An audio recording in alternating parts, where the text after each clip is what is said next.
Marcheras sur la route, quand tu te coucheras et quand tu te lèveras. Attache-les comme un signe sur ta main. Elles devront être comme un bandeau sur ton front. Écris-les sur les portes de ta maison et de tes villes.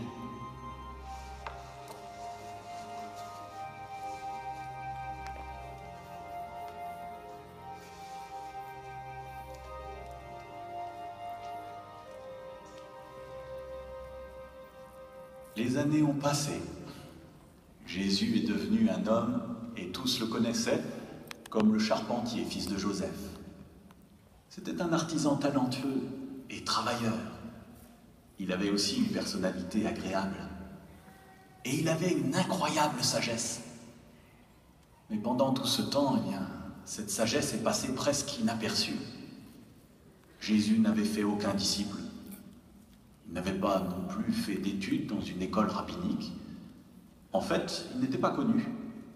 Il n'avait pas fait de miracle. Il n'y avait aucune preuve que Jésus avait été choisi par Dieu.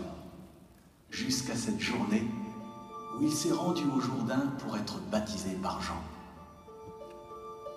Alors qu'il priait, il a vu les cieux s'ouvrir et aussi l'Esprit Saint qui descendait sur lui sous la forme d'une colombe. Puis la voix de Dieu s'est fait entendre. Tu es mon fils, le bien-aimé. Je t'ai agréé. C'était là une preuve incontestable que Jésus était le Messie promis. Jéhovah lui-même désignait Jésus comme étant le Sauveur. Oh. Quand j'ai appris ça, j'en ai été profondément remué. Ça a renforcé ma foi. Et j'ai été convaincu que Dieu avait fait Jésus Seigneur et Christ. C'était une certitude.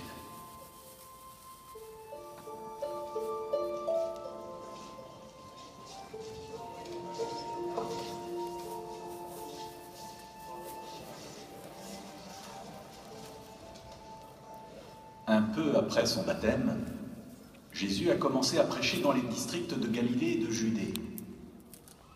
Tout le monde s'est mis à parler de sa sagesse et de ses miracles. Les habitants de sa ville d'enfance, Nazareth, en attendaient beaucoup de sa part. Environ 1 an après son baptême, il est retourné à Nazareth. C'est là qu'il a fait une déclaration très importante. Cela s'est passé dans cette synagogue qu'il fréquentait dans son enfance. Maintenant, ouvrez les yeux et notez bien ce qu'il va faire.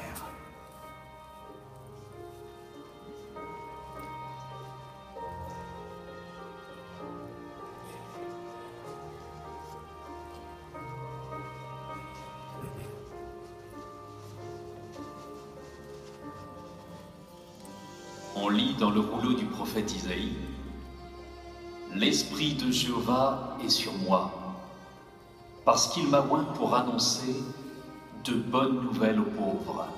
Il m'a envoyé pour proclamer aux captifs la libération et aux aveugles le retour à la vue, pour libérer les écrasés, pour prêcher l'année que Jéhovah agrée. »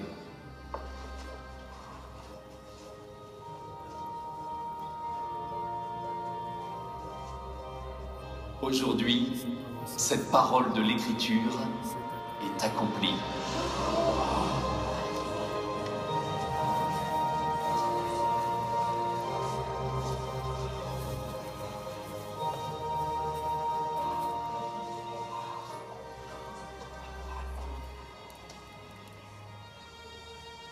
Ce fut un moment extraordinaire.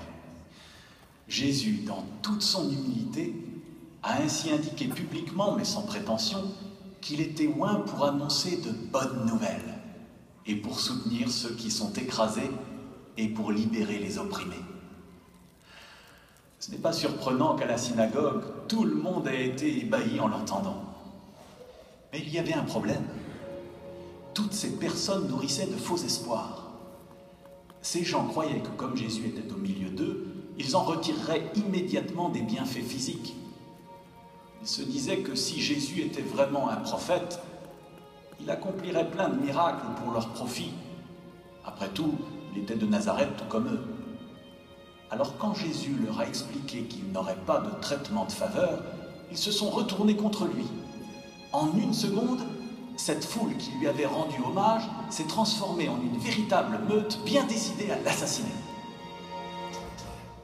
Ce n'est pas un prophète. Cet homme n'est qu'un imposteur. Il est impossible qu'un simple charpentier soit un prophète de Dieu. Ce Jésus n'est rien qu'un charlatan, un menteur.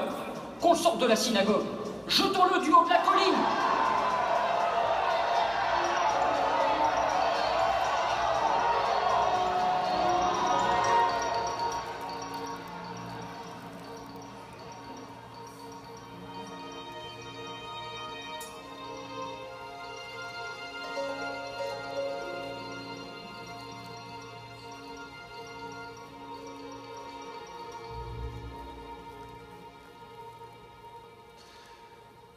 Comment Jésus s'y est-il pris pour échapper à cette foule hostile? Grâce à un miracle?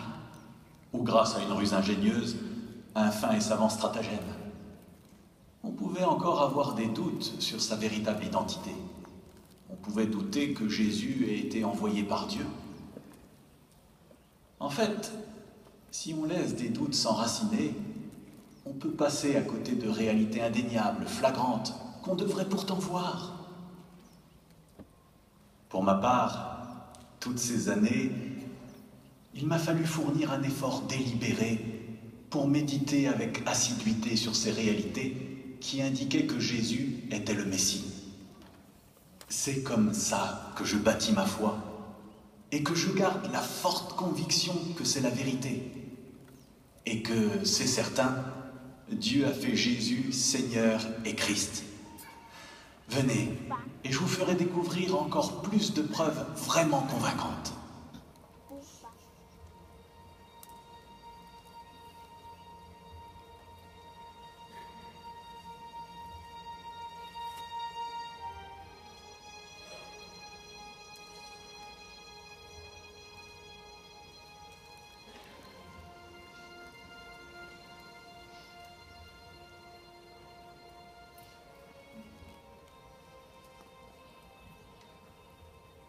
Pardonnez-moi, mes sœurs. J'ai entendu dire que Jésus le Nazaréen était dans les environs. Avez-vous vu cet homme? Pourquoi est-ce que tu demandes à le voir? Tu fais partie de ses disciples? Ou tu es une de ses servantes? D'après ce qu'on dit, il y a tellement de monde autour de lui qu'il ne faut pas espérer l'approcher. Ne te fais pas trop d'illusions. Mes sœurs, mais où est votre amour des étrangers? Pardonne leur réaction, s'il te plaît. Que peut-on faire pour toi? Viens, assieds-toi. Merci. Il faut vraiment que je voie le Seigneur Jésus. Eh bien, je ne sais pas si c'est un seigneur, mais en tout cas, je peux te dire que personne ici ne l'a vu dans les environs. Est-ce que tu es de sa famille? Non, mais j'ai entendu dire qu'il guérit les malades. Et j'ai une maladie très pénible. En fait, je souffre de perte de sang depuis déjà 12 longues années. Personne n'a pu me soigner. Personne. Et j'ai été voir tellement de médecins qui m'ont beaucoup fait souffrir. J'ai dépensé tout mon argent à cause de cette maladie. Et après tous ces efforts, est-ce que je vais mieux? Non. C'est pire encore. Quand j'ai entendu parler de Jésus et des miracles qu'il a accomplis dans le pays, j'ai su qu'il était envoyé par Dieu. J'ai foi en sa puissance. Il peut me guérir. Si seulement j'arrivais à toucher, ne serait-ce que la frange du vêtement qu'il porte, ça me guérirait. Sinon, je vais mourir. J'ai tout essayé.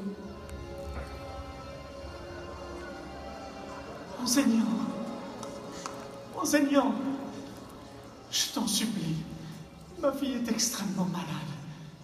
S'il te plaît, viens et pose les mains sur elle pour qu'elle soit rétablie, qu'elle vive. S'il te plaît, viens chez moi. Jésus, c'est Jairus, un des présidents de la synagogue. Il te supplie de l'aider. Jairus, où est ta fille? Emmène-moi la voir. C'est une enfant adorable, ma fille unique. Elle n'a que 12 ans et elle est mourante. Viens, s'il te plaît, viens vite. Je viens avec toi. Emmène-moi la voir.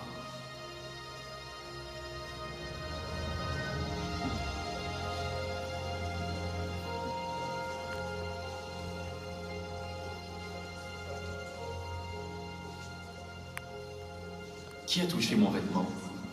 Qui m'a touché? Ce n'est pas moi, Seigneur. Pierre? Jacques?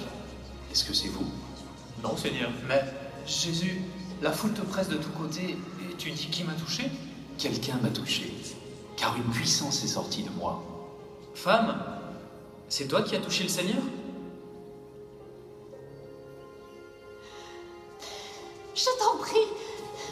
Je t'en prie, pardonne-moi, Seigneur. Oui, c'est moi qui t'ai touché. J'ai juste touché la frange de son vêtement.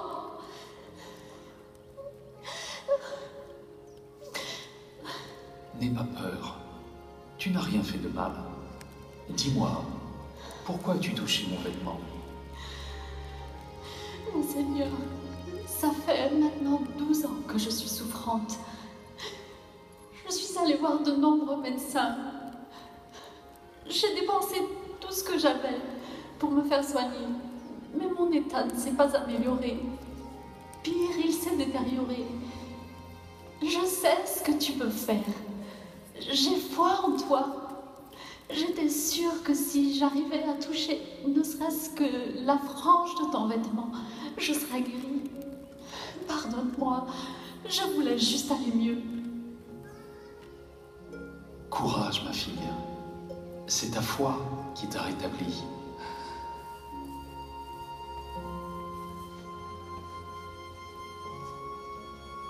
Va en paix. Sois guérie de ta pénible maladie.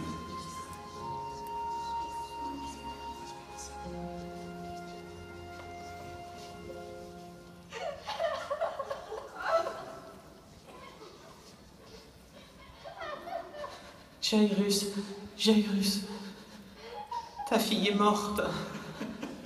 Viens, je te raccompagne. Pourquoi déranger encore l'enseignant? Jairus, je suis vraiment désolé pour ta fille. Mais n'aie pas peur, aie seulement foi, et elle sera sauvée. Allons la voir.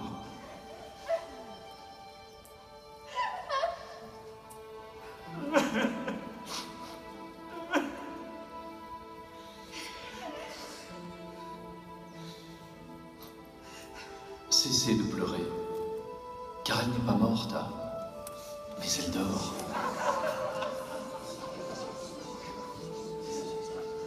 S'il vous plaît, éloignez-vous de la maison. Jairus, assure-toi qu'il reste dehors. Toi et ta femme, venez avec moi. Pierre, Jacques, Jean, suivez-moi.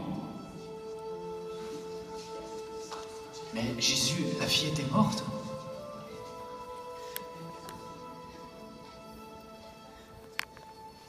Je vous en prie, vous aussi, allez dehors.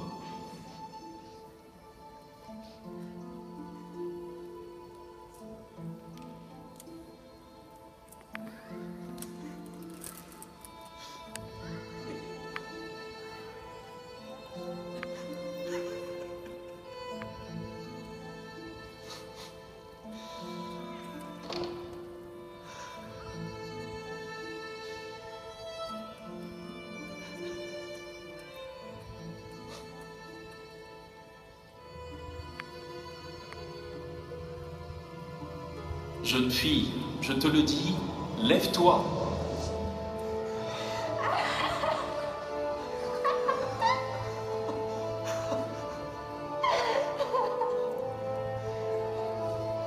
Oh Seigneur, c'est merveilleux.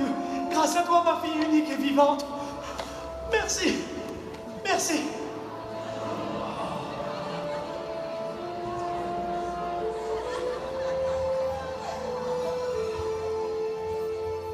Jairus, il faut que tu restes très discret sur ce qui vient de se passer. Surtout ne dis à personne que ta fille était morte et qu'elle est revenue à la vie.